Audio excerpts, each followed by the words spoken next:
Welcome back to the channel. My name is Thomas Fletcher and I'm the host of the LCSW network.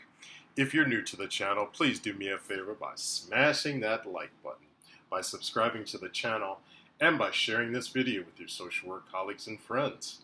The purpose of this channel is to create a community of hope and support where social workers can come for relevant news, information, and inspiration. Welcome back to Self-Care Saturday. In today's topic, we will be talking about triggers and creating a trigger action plan. So 2020 and 2021 have been 2 years of triggers.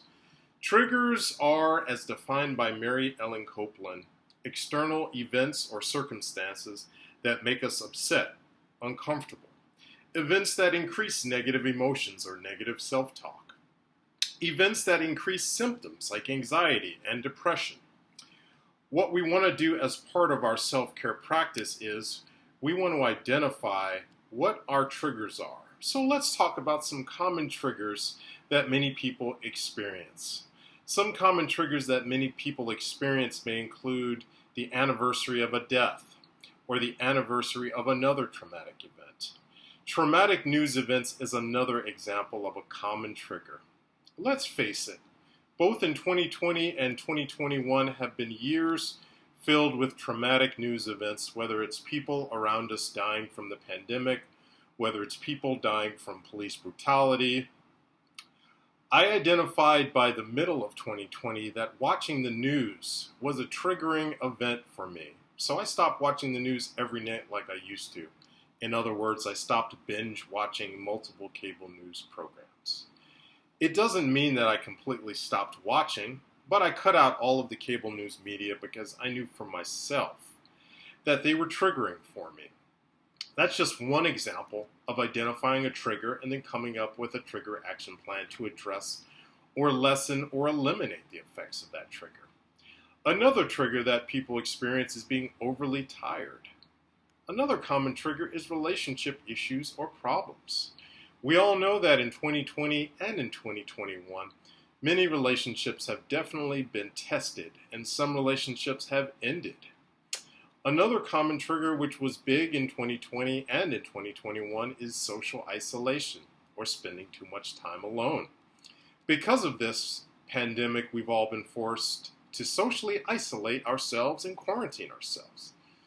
Being judged, criticized, or put down is another common trigger.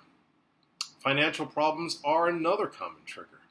We can't even begin to talk about how many people have lost their jobs in 2020 or how many people voluntarily quit their jobs in 2021, the Great Resignation, right? Massive unemployment, people not being able to pay their rents, not being able to pay their mortgages. Other common triggers may include physical illness, sexual harassment, feeling unsafe, feeling left out, coming into contact with things that remind you of deprivation or abandonment, excessive stress, excessive guilt, substance abuse.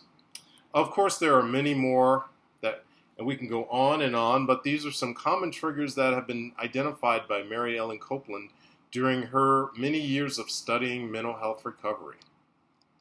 So after we identify these common triggers, what we want to do is create a trigger action plan.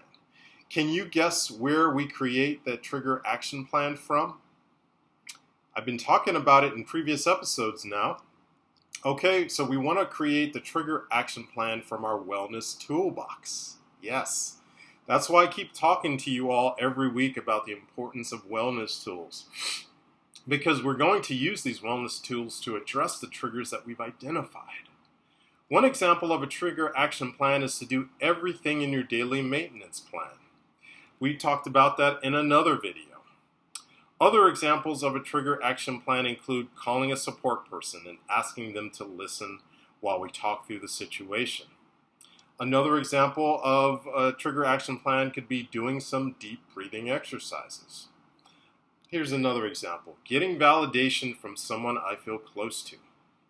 Here's another example, doing a half hour of relaxation exercises.